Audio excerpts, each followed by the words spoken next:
Subscribe to Electronisounds Audio, the YouTube channel for you.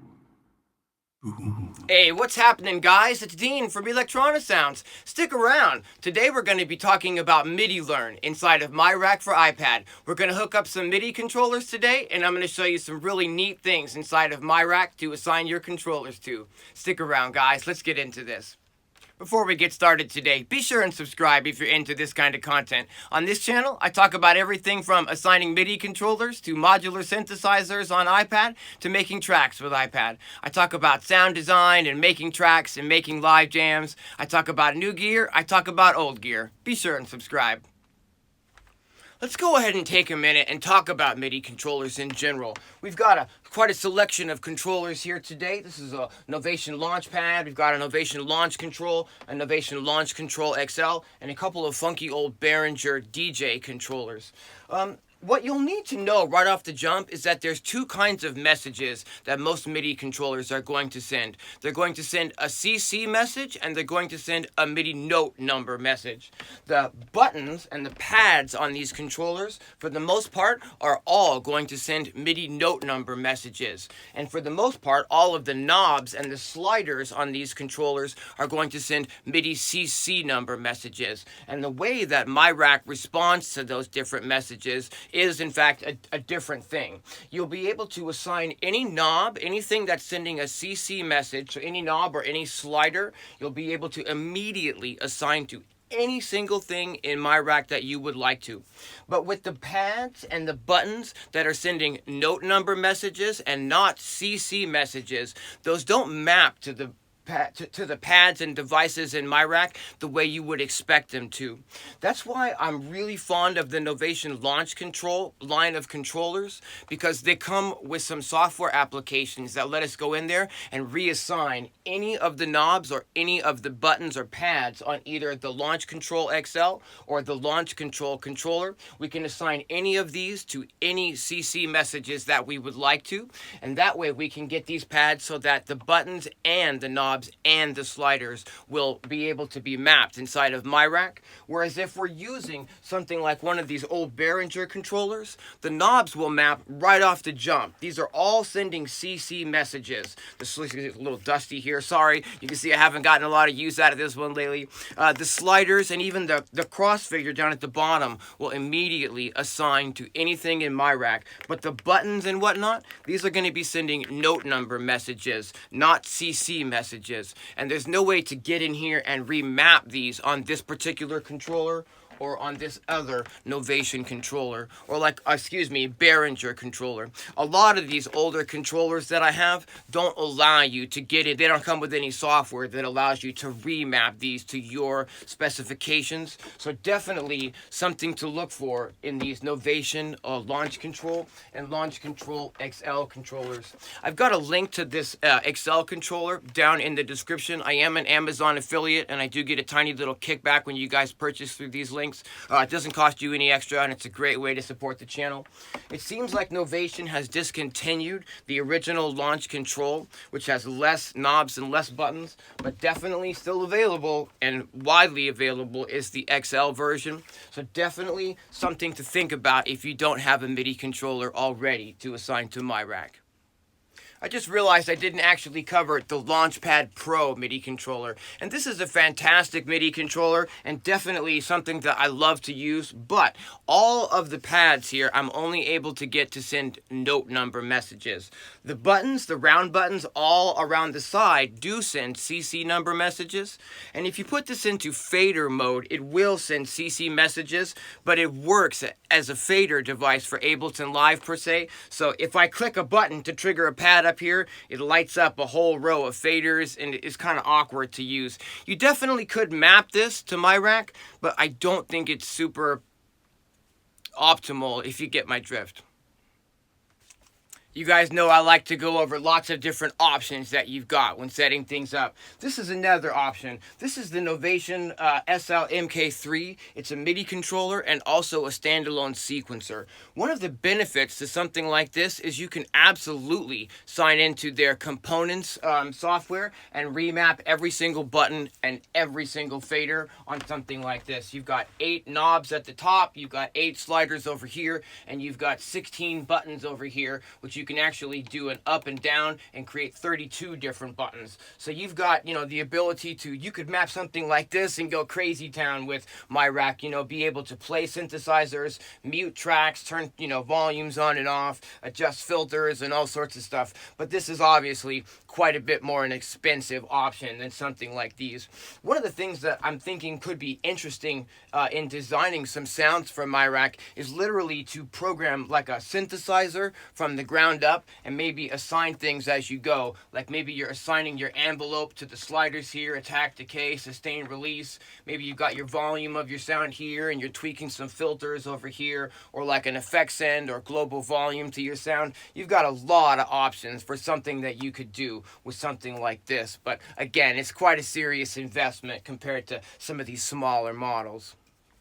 I use a lot of different stands in here depending on what my needs are for that day, but you guys might see me using these quite a lot. These are from mpcstuff.com, and they're actually originally meant for holding like an Akai MPC Live, but they're metal and they have some super nice, rubber accoutrements on them so they won't scratch your desk surface and whatnot. Whoops, and as I spill my coffee here, you can see that, man, they just fit so well on these controllers, especially for something like the iPad Pro or the Novation Launch Control. And because they're metal, they're really strong. I super dig these. I'm not an affiliate for mpcstuff.com, but I just thought I would show you guys what I'm using in case you need some extra, solid stands for yourself.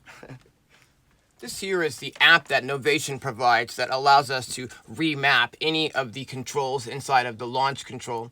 And what I did was I just went ahead and highlighted the knobs, and I see what what CC numbers those are assigned to, right? And I wrote those down.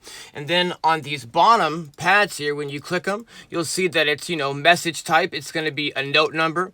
But if you highlight this, you can just choose CC number. And then down here, you can type in any of the CC numbers that are currently not being used by the other knobs and the other sliders on your launch control.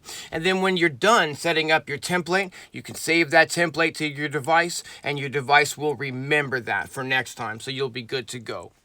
Once you've got your MIDI controller connected to your iPad, you can verify that miRack is seeing your MIDI controller by pressing the little wrench icon in the upper right here and then selecting MIDI devices. And it's now going to show you all of the different devices that are connected to your iPad for you to select to assign. To actually assign something couldn't be easier. All we need to do is click the LRN, little learn button up here, and that's going to highlight every single thing that we can, assign a MIDI controller to. Right off the jump, something you might want to assign a MIDI controller to would be maybe the run option on a MIDI clock.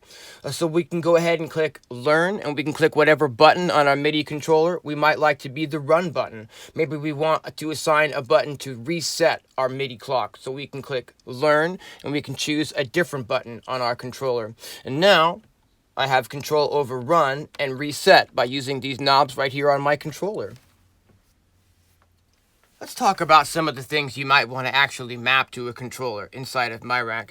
Something really obvious might be a mixer. So if we click tags and scroll down to the mixer section, we could choose something like the Mix 8, which would be pretty simple to map to something like the Launch Control XL. In our learn mode, if we just, tap on the slider here and click learn, we can go ahead and assign that to a slider. And if I click on the second one and click learn, we can assign that to a slider.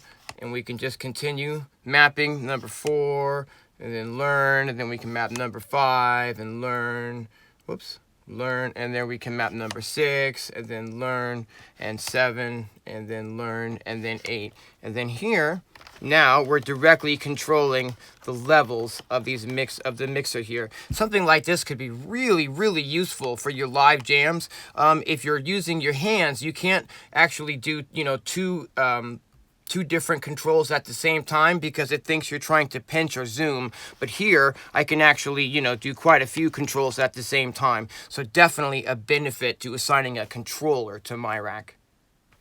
One of the reasons that I was really excited about the buttons at the bottom sending CC messages so that I could map them in miRack, guys, was that I could use them with the Seek 3x16. I made a tutorial about how to make 16-bar drum patterns. I'll put a link to that video in case you missed it. And what I'm doing is I'm using this sequencer here, the Seek 3x16, okay? And what we're doing is we're using this as a Zox Roland XOX style sequencer, right? We're just putting in our steps and whatnot. And at the bottom here, we have a section that says Global Change.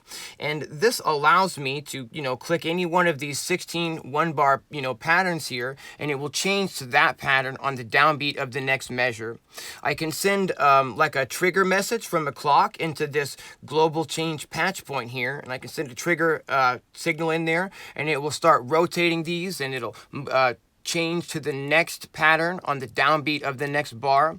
But I don't really have a way to pick which pattern I'm playing. Now, with these 16 buttons here, I can assign those to the global change buttons at the bottom of this sequencer, and then at any time I can press a button on the controller, and on the downbeat of the next measure, it will choose that pattern. Let me show you what I mean by that. If I click Learn, you'll see that we get a little highlighted box around all of the circles at the bottom. And I could just tap the first one, and I could click Learn, and I could maybe click the button on the bottom row, and I could just continue doing that and map all 16 of these. Learning, okay, number 2.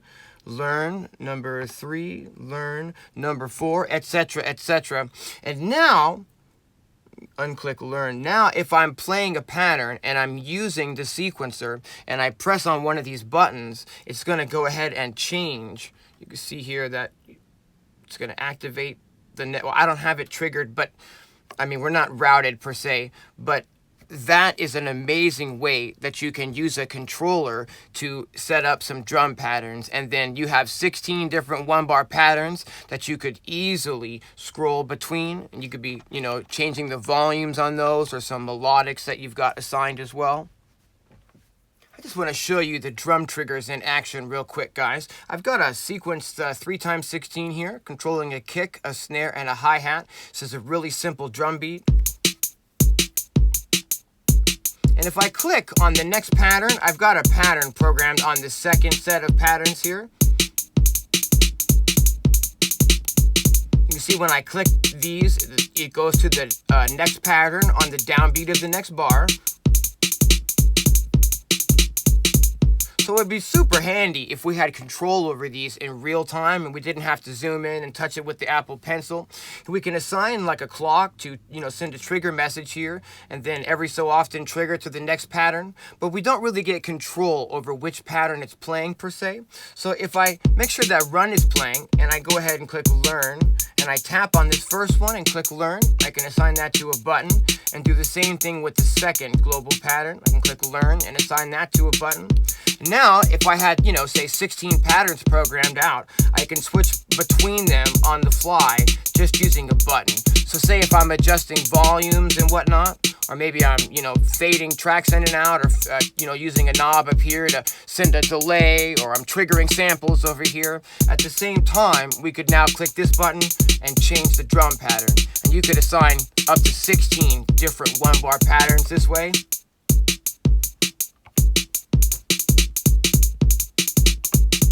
Something really, really handy for live jamming, guys. Hi there. It takes a lot of work and energy to make all these videos, and if you've been enjoying my content, I'd like to encourage you to support the channel by maybe purchasing a sample pack over at Electronisounds.com, or perhaps by becoming a patron over at Patreon.com for as little as $1 a month. You can get yourself quite a few bonus downloads over there as well. Thanks for watching. Another really neat thing that we can do if we have the buttons sending CC messages so that we can map them to miRack is we can map something like the quad simpler, and we can trigger samples in the quad simpler using buttons in real time. So if I click the Learn button and then we just highlight the actual trigger and we click Learn and I click any button I want, now I'm triggering this button, and which will play a sample. This could be anything from a vocal sample to a chord stab. You could be triggering effects one-shots in real time. You could be loading up, maybe a 2-minute atmosphere or texture sample, and then in a breakdown of your track, you could trigger that to go. And you could be messing with other things in real time. All sorts of things that you could, do with your workflow to assign different sounds here and trigger them in real time with buttons. Something else to consider might be to map a more fully featured mixer inside of miRack. So if we go ahead and manage and delete, double click, manage, delete, and we double click, manage, and delete. Now we can add ourselves a more robust mixer. In the tag section, I'll just scroll down to mixer. Maybe we'll grab this real large mixer here. Maybe we'll scoot this guy over. Now this is a 16-channel mixer, but if you look carefully, there's a link button in the middle of all of these where you can actually turn them into stereo channels. Let's go ahead and map this guy. We'll take the Learn button and we'll click on the very first fader and click Learn. We'll go ahead and map that. But now let's map the second fader to that exact same slider on our controller, and miRack is going to let us know that that controller is already assigned, and do we want to replace this assignment, or do we want to add to it and append to it? And that's what we're doing. We're going to append it. And now we've got both left and right channels moving when I move the fader over here. Above this, we've got a pan and an auxiliary 1 and an auxiliary 2 send. And that's something that might be really convenient to map to these 3 knobs right up top of this fader here. So if we go ahead and get back into our Learn mode and click on that knob and click Learn, we can map that there. Click Learn, and we can map this one. Click Learn, and we can map this one. Now it's going to let us know that I've already got something assigned there, and that's fine. We'll go ahead and now we've got control. Oh, I see, I put the same knob. So we'll go ahead and fix that. We'll click this one again, and we're going to unmap it. And then we'll click Learn again, and I'll map the proper knob to that one. And now you can see that I've got control over the sliders here, the faders, and also control over these send knobs. But let's say we're only sending on the left channel for now. So we'll go ahead and click Learn. I'm going to tap that again, click Learn, and I'm going to choose the same knob that I've assigned to the other one. I'm going to append. Okay, we're going to click Learn on the next one, and I'm going to click that same knob, and we're going to append. I'm going to click the next one, Learn. We're going to click the top one, and we're going to append that. Now you'll see that I'm moving 2 knobs and 2 faders here. So you can assign multiple things to the same knob and to the same fader, really complex routings if you want to get deep with it. And then maybe when you move one knob or when you move one slider, lots of things can change and happen inside of miRack. I really cannot stress enough just how much this opens up the app for us to be able to do things like live jamming and live performances in real time, being able to move more knobs and sliders than we would have been able to do without the MIDI mapping. I also want to say that if any of you know of controllers that are similar to this, where we can assign the buttons to send CC messages instead of note number messages, please leave a comment down below so maybe we can get a nice list going beneath this video of other controllers that might work really well inside of miRack. Thanks, guys. I hope this has been useful for you, and until next time, thanks for watching.